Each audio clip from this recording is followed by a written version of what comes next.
Bonjour à tous. Nous vivons dans un système qui est très organisé, qui est celui du monde. Tout est bien structuré. Il y a des gouvernements, il y a des lois, il y a des banques, il y a des écoles, il y a même des événements annuels dans la culture, au niveau du cinéma, au niveau du sport. Et face à tout cela, on peut se poser la question, où est la place des chrétiens aujourd'hui? Si je me fie à ce que les médias nous montrent, rapidement, je peux vous faire un constat qui est que la plupart des grandes écoles dans lesquelles on rêve d'inscrire nos enfants, par exemple, c'est des écoles qui sont régies par des règles païennes. Et aussi, la plupart des entreprises dans lesquelles on rêve de travailler parfois véhiculent des valeurs païennes. Les marques qu'on a envie de porter parfois véhiculent des valeurs de débauche. Les best-sellers qu'on voit généralement dans les librairies sont écrits pour beaucoup par des personnes qui ne sont pas chrétiennes. Et même les films qui ont fait de grandes entrées dans des box-office ne sont pas des films qui véhiculent des valeurs chrétiennes. Alors, où est la place des chrétiens dans ce monde? Où est la place des chrétiens dans cette industrie qui est bien ficelée et bien développée dans laquelle nous vivons aujourd'hui? Je me pose la question parce que lorsque je regarde à l'actualité, il y a des groupes qui ne sont pas de bons groupes, des personnes méchantes, qui se lèvent, mais qui ont tellement leur idéologie à cœur qu'elles choisissent de tout donner pour voir leur but être atteint. Elles choisissent de prendre les armes, elles choisissent de se battre, elles choisissent de mettre en place des choses même pas recommandables pour pouvoir défendre leur idéologie. Mais nous, les chrétiens qui avons des intérêts qui ont trait au royaume des cieux, parfois, c'est comme si ces intérêts étaient lointains. Parfois, c'est comme si ils ne nous tenaient même pas à cœur. Alors, où est la place des chrétiens dans le monde aujourd'hui? Matthieu 28, verset 19 nous dit, allez, faites de toutes les nations des disciples, les baptisant au nom du Père, du Fils et du Saint-Esprit. Notre vie doit concourir à faire des disciples. Notre vie doit concourir à faire que toutes les personnes qui nous entourent aiment le Seigneur. On ne peut pas laisser l'évangile de Christ parce qu'on est trop occupé aux choses du monde. On est trop occupé à investir dans des entreprises qui ne sont pas de Dieu. On est trop occupé à travailler pour ces entreprises-là, mais les choses du Seigneur qui devaient nous concerner plus que toute autre chose, on les délaisse. Donc nous devons vraiment revenir à l'essentiel. Je veux aussi attirer notre attention sur une chose, c'est qu'on doit réaliser que chaque fois qu'on participe d'une manière ou d'une autre à l'expansion de ces entreprises. Ça peut être par un clic sur Internet, ça peut être par un achat, acheter des choses, ça peut être, je ne sais pas, regarder des films et tout. Chaque fois qu'on participe à l'expansion de ces entreprises-là qui ne glorifient pas le Seigneur, on est en fait en train d'investir dans ce monde-là, que nous le voulions ou pas, on est en train d'y investir. Donc là, il faudrait qu'on arrive à gagner du terrain et à investir dans les choses de Dieu, il faudrait qu'on arrive à bouleverser cet ordre-là. Je ne vous demande pas de quitter votre entreprise comme ça, mais je pense que là où vous êtes, dans l'entreprise dans laquelle vous travaillez, il y a moyen de faire les choses bien. Même si les entreprises païennes ont pu gagner le monde aujourd'hui, et même si pour certaines elles sont indispensables, il y a moyen à notre niveau de changer les choses.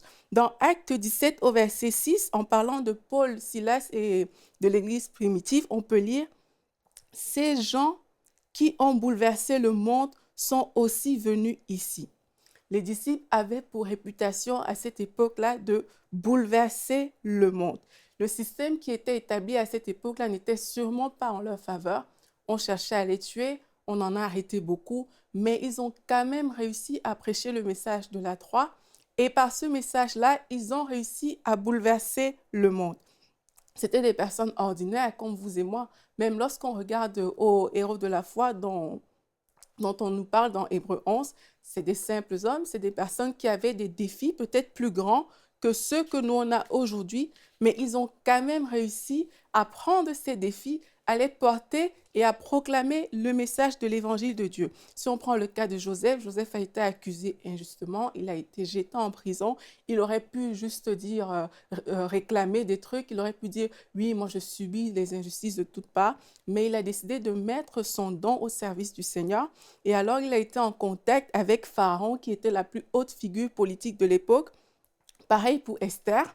Esther, elle était une jeune fille.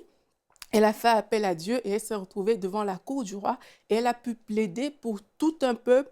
Pareil pour Daniel. Daniel était très jeune, sûrement plus jeune que beaucoup parmi nous, mais il a fait le pas de ne pas se souiller. Il a résolu, il était déterminé. Je ne me souillerai pas avec les choses de ce roi. Moi, je veux honorer le Seigneur. Et le roi Nebuchadnezzar, à l'époque, qui était entouré de tous ces magiciens et de tous ces dieux, lui-même a reconnu que le Dieu de Daniel, c'est lui qui est le véritable Dieu.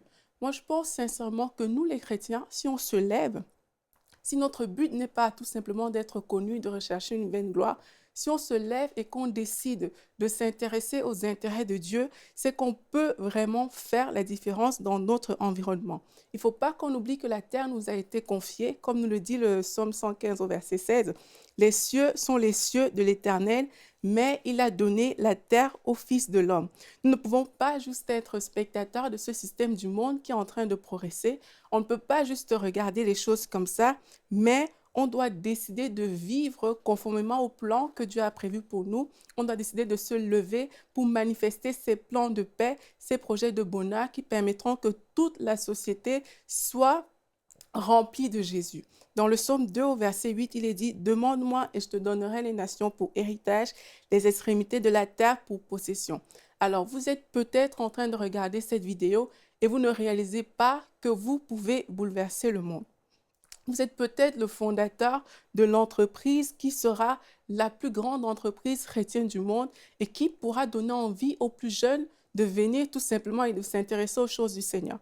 Vous êtes peut-être la personne qui détient la marque chrétienne la plus connue que le monde n'a pas encore vue. Vous êtes peut-être l'écrivain qui va écrire le meilleur livre, le best-seller qui permettra de valoriser le Seigneur. Et vous êtes peut-être le réalisateur, le journaliste, le médecin, le styliste, le coiffeur, l'ingénieur qui permettra de porter bien haut le royaume des cieux. Alors, je vous invite à reconsidérer ces choses. Je vous invite à ne pas juste vous mouler dans ce système. Je vous invite à ne pas perdre de vue ce pourquoi on est venu sur la terre et vraiment à se lever parce que le temps est court. Le monde occupe la place, le monde a gagné le terrain, mais il est temps que nous, en tant qu'enfants de Dieu, nous nous levons avec le regard fixé sur Jésus, fixé sur le Saint-Esprit qui saura nous orienter, qui saura nous dire comment faire les choses.